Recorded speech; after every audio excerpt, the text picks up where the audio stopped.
Ebe. Uzu. Abe. Safisa kile. Liva. Liva. Pula soko mo chevu. Oh, biyadlalise bo. Abantu bakwaHlophe osamela othumbeza kaMyeni baphuma kubantu bakwaDlamini kuSibalukhulu kwelaMaswati. Lokho ke kubenza ukuthi sibahlonze njengabantu abangamambo nguni. Kodwa ke bakhona abanye oHlophe abathi bona abamfaki uthumbeza uma bethakazela.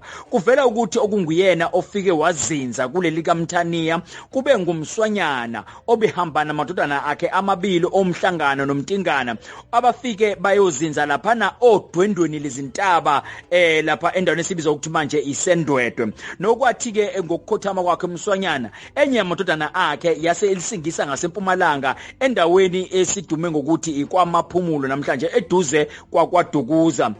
Kwase kuthi lena enye indodana yasala eNdwedwe. Kukhona ke osomlando abathi lapho sekusemangangeni khona eNdwedwe kwakwaba yindawo yakwaHlophe. Isibongo sisukela egameni lendoda yakwaDlamini eyayiphila ngeminyaka yayo 1500 okuyona uHlophe.